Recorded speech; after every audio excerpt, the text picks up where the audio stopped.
పరిశుద్ధ నామమునకు మహిమ కలుగును గాక. క్రీస్తునందు ప్రియ దేవుని బిడ్డలారా, ప్రభు అయిన యేసు క్రీస్తు పరిశుద్ధ నామములో మీ అందరికీ ఈ ఉదయకాల శుభములు తెలియచేయచ్చు ఉన్నాను. ఈ దినమంతయు మీకు మీ కుటుంబానికి దీవెనకరముగాను ఆశీర్వాదకరముగాను దేవుడు అనుగ్రహించాలని మీ కొరకై ప్రార్థిస్తూ ఉన్నాను. నేటి దినము కొరకు ఏర్పాటు చేయబడిన దేవుని వాక్యము కీర్తనల గ్రంథం 38వ సంకీర్తన 1వ వచనం. యెహోవా, కోపోద్రేకము చేత నన్ను గద్దింపకుము, నీ ఉగ్రత చేత నన్ను శిక్షింపకుము. ప్రియులారా, నేటి దినము కొరకు ఏర్పాటు చేయబడిన ధ్యానాంశము పాపాన్ని ద్వేషించు. ప్రియులారా, పాపం చేయడంలో ఒక సుఖం ఉందనే విషయాన్ని ఎవరూ కాదనరు. పాపములో సుఖం లేకపోతే ఎవరు శోధనలో పడిపోరు. పాపపు సుఖము గురించి బైబిల్ మాట్లాడుతూ దానిని విత్తనాల కాలం అని పేర్కొంటుంది. పాపమనే బీజాన్ని నాటినప్పుడు సుఖం కలుగుతుంది, కానీ కోతకాలంలో అది వేదన కలిగిస్తుంది.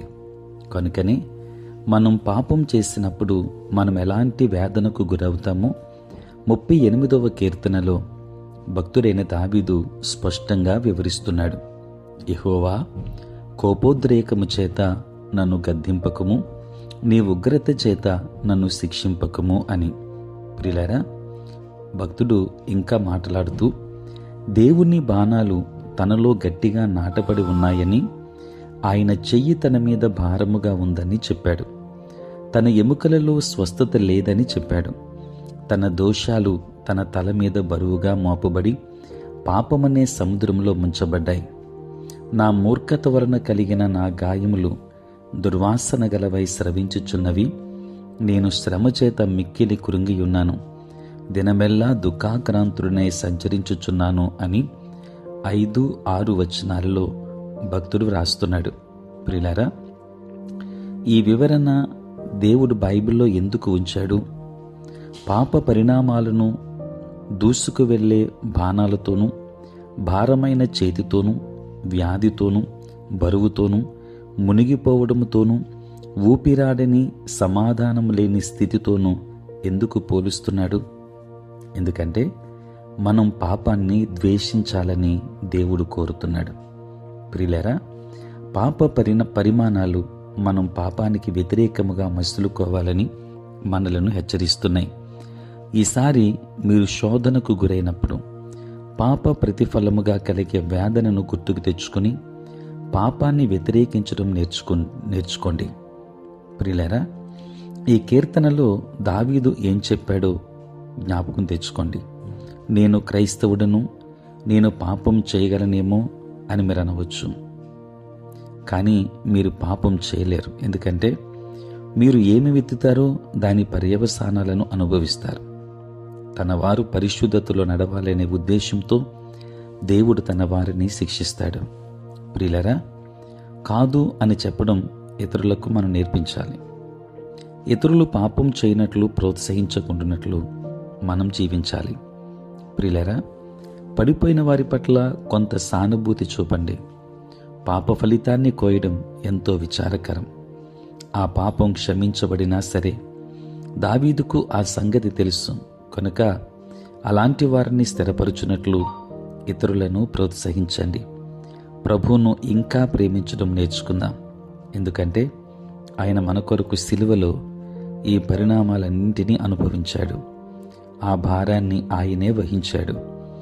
ఆ బాణాల దెబ్బను ఆయన అనుభవించాడు. మనం క్షమాపణ పొందినట్లు ఆయన ఇదంతా చేశాడు. కనుక ఏ పాపము నుండి మనలను విమోచించడానికి యేసయ్య ఈ లోకానికి వచ్చి తన రక్తాన్ని చిందించి తన ప్రాణాన్ని బలియాగముగా అర్పించారో ఆ పాపాన్ని మనం ద్వేషిందాం, పాపమునకు దూరముగా ఉందాం, దేవుని ఆశీర్వాదాలు పొందుకుందాం. దేవుడు మిమ్మను మీ కుటుంబాన్ని బహుగా దీవించునుగాక. ఆమేన్. ప్రార్థన.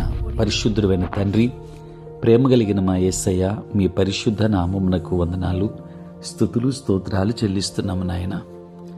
రాత్రంతయు కాపాడి సంరక్షించి ప్రభువా సుఖనిద్రను మాకు దయచేసి మా జీవితంలో మరి యొక్క నూతన దినాన్ని మేము చూడగలిగే భాగ్యం నాయన మీరు మాకు అనుగ్రహించినందులకే స్తోత్రాలు. ప్రభువా ఈ దినమంతా కూడా మీ సన్నిధి మాతో ఉంచండి. మీ ప్రసన్నత మాకు అనుగ్రహించండి. నేటి మా పనులలోనూ ప్రయాణములలోనూ పరిచర్యలోనూ నాయన మీరే తోడుగా ఉండండి.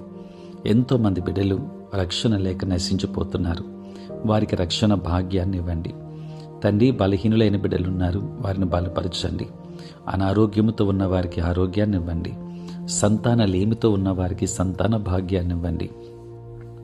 చదువుకున్న బిడ్డలకు మీరు తోడై ఉండి కావలసిన జ్ఞానమును వారికి అనుగ్రహించండి. తండ్రి నీ స్తోత్రాలు నాయన. నీ సేవా పరిచర్య చేయించిన నీ ప్రియ సేవకులందరినీ కూడా మీరు దీవించండి. వారి పరిచర్యలో ప్రయాణములలో మీరు తోడుగా ఉండండి నాయన. అనేక మంది ఇంకను పాపమనే అంధకారములో ఉంటుండగా నాయన పాపమునే అంధకారము నుండి వారికి విడుదలనివ్వండి. పాపమును ద్వేషించి నాయన పరిశుద్ధతను కలిగే అనుభవములోనికి ప్రతి ఒక్కరిని మీరు నడిపించండి. నేటి దినాన పుట్టినరోజు పెళ్లి రోజు జరుపుకొనుచున్న బిడ్డలను దీవించి నూతన ఆశీర్వాదములు దయచేయమని దినదీవెనలతో నింపమని యేసు నామములో ప్రార్థించి వేడుకొనుచున్నాము తండ్రి. ఆమేన్. తండ్రి, కుమార, పరిశుద్ధాత్మ త్రియేక దేవుని దీవెన సదా మీకును మీ కుటుంబమునకును తోడై ఉండును గాక. ఆమేన్.